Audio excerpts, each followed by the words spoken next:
जगदम्बे मैया की जय, आज के आनंद की जय, सब संतन की जय, हमारे बाबा जी की जय। सत्र को आगे बढ़ाते हुए करनाल से पधारे स्वामी जी परमानंद जी महाराज से प्रार्थना करूंगा कि वे भी 10 मिनट के लिए अपने विचार। हरि ओम नमो ब्रह्मादिभ्यो ब्रह्म विद्या संप्रदाय कर्तृभ्यो वंशर्षिभ्यो महद्भ्यो नमो गुरुभ्यः। सर्वोपप्लवरहितः प्रज्ञानघनः प्रत्यगर्थो ब्रह्मैवाहमस्मि। नारायणं नमस्कृत्य नरं चैव नरोत्तमं देवीं सरस्वतीं व्यासं ततो जयमुदीरयेत्।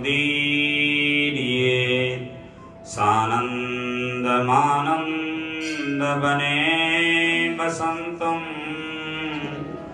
आनन्दकन्दं हृतपापवृन्दम्। वाराणसीनाथमनाथनाथं श्रीविश्वनाथं शरणं प्रपद्ये। बोले प्रेम से सच्चिदानंद भगवान की जय। नित्य स्मरणीय सदैव वंदनीय इस समस्त ब्रह्मांड अनंत ब्रह्मांड की संचालिका माँ काली, माँ भद्रकाली, उनके सच्चरणों में अनंत कोटि नमन।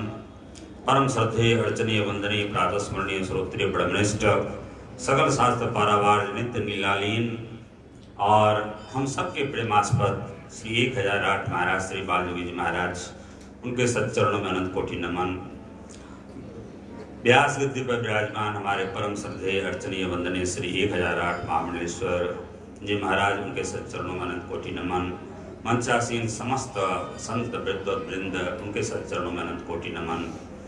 और साक्षात परमात्मा की परम पावन स्वरूप से विराजमान आप सब भक्तजन भक्तमती माताओं बहनों, आपके हृदय में विराजमान परमात्मा और परमात्मा की पावन शक्ति, उसको प्रणाम करते हुए फिर सत्संग की कड़ी में जुड़ने का प्रयास।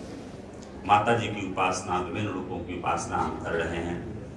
और महाकाली जो माता जी का स्वरूप है, महाकाली का स्वरूप माता जी तब धारण करती हैं जब असुरों का विनाश करना होता है।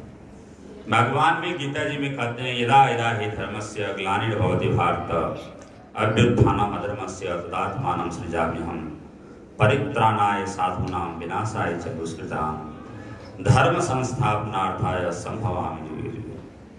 धर्म की स्थापना करने के लिए, अधर्म का नाश करने के लिए।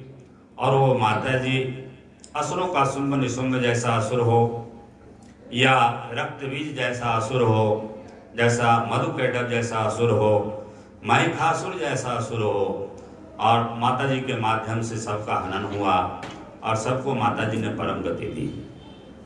लेकिन माता जी का एक विलक्षण स्वरूप, आप कभी आप गए होंगे जंगल में या सफारियों में शेर वगैरह का दर्शन किया हो।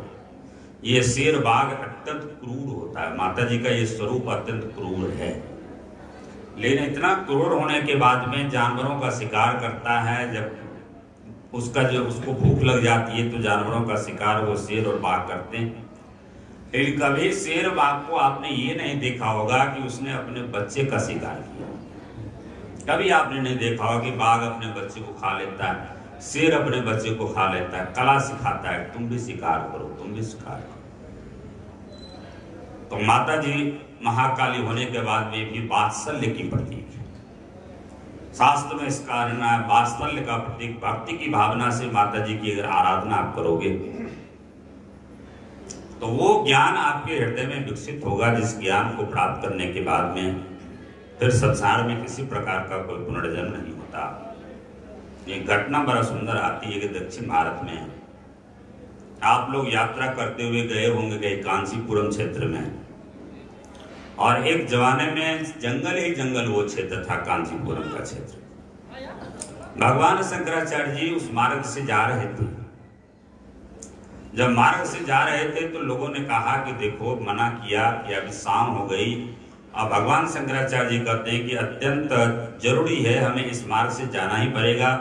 लोगों ने मना किया कि रात्रि में एक भयंकर वहां पर माता प्रकट होती है रात्रि में, और वो माता जो है, जो भी उस रास्ते से जाता है उसको, उसके कंठ को दबा देती है या उसको निगल करके उसका भोजन कर लेती है। इतनी क्रूर माता है, इसलिए आप न जाओ। भगवान शंकराचार्य जी महाराज ने कहा ऐसी बात है तब तो जरूर जाएंगे, क्योंकि गीता जी में कहा गया देवी संपदा का सबसे पहला गुण 26 गुणों में आया, अभियम सत्य संशुद्धि ज्ञान योग व्यवस्थिता। निर्भयता जो है, वो निर्भयता सबसे पहला जो है वो दैविक संपदा है। अगर हमारा हृदय पूरी तरह से निर्भय नहीं हुआ, इसका मतलब किसी न किसी प्रकार के साधना की कमी है, और वो साधना की कमी हमें निर्भय होकर के पूरा करना पड़ेगा। भगवान शंकराचार्य जी गए, 12 बजे रात्रि थी, जाकर के लेट गए उस चबूतरे के ऊपर में। चबूतरे के ऊपर में उसी समय माता जी प्रकट हो गई।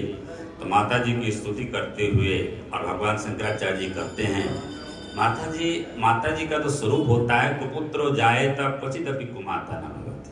पुत्र कुपुत्र हो सकता है, लेकिन माता कभी कुमाता नहीं हो सकती। आपने सुना होगा एक कहानी कि माता के कलेजों को लेकर के एक प्रेमी अपने प्रेमिका के पास में जा रहा है और उसको ठोकर लग जाती है रास्ते में। उस कलेजे से आवाज लगता है कि बेटा चोट तो नहीं लग गई। माता का ये स्वरूप होता है। और माता सुनते हैं कि आप निगल लेती हो, मार देती हो।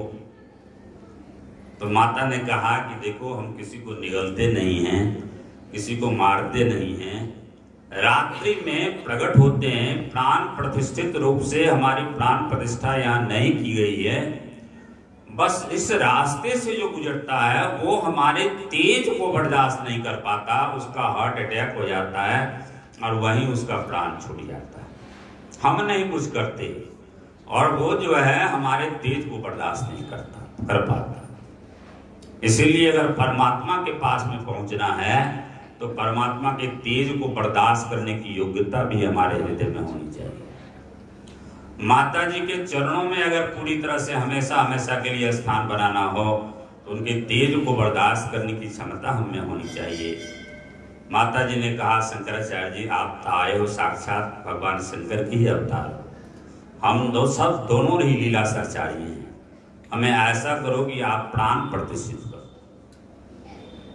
भगवान शंकराचार्य जी ने वहीं पर 4 तो पीठ बनाया था चारों दिशा में, और 5वां जो उपपीठ है जो उनने जीवन काल में अपने ही हाथों से उन्होंने स्थापना करी थी, वो कांचीपुरम का नाम था।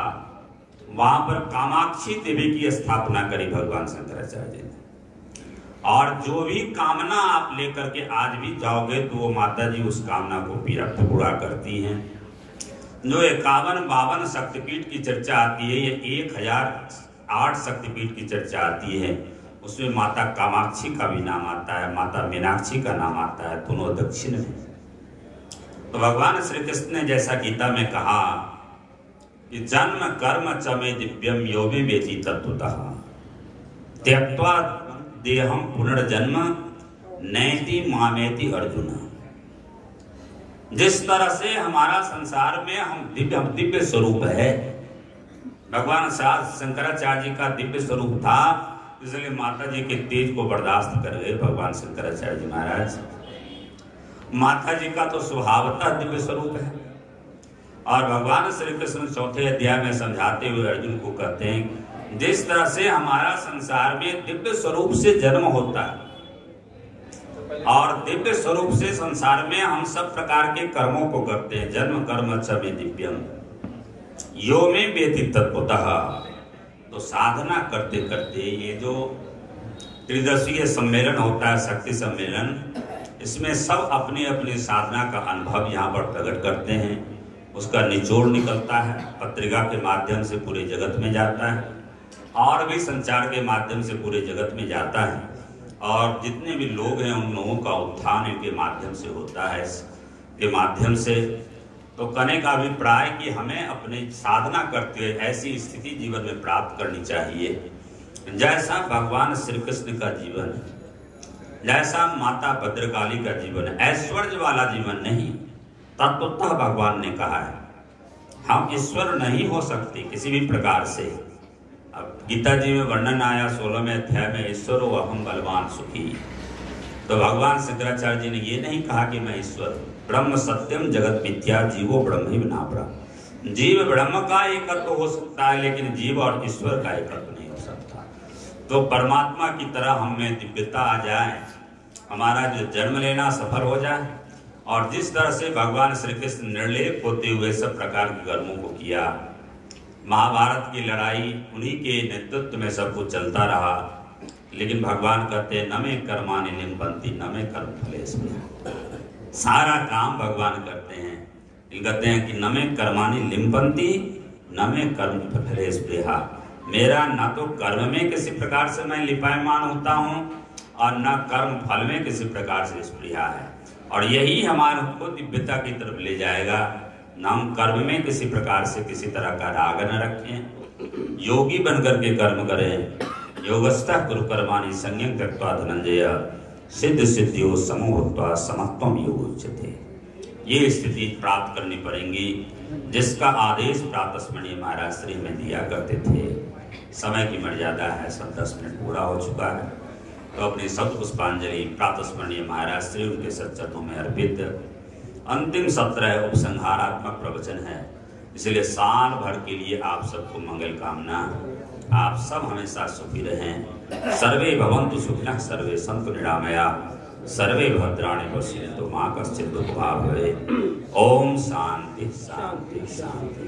दुर्गति नाशनी दुर्गे जय जय, काल विनाशनी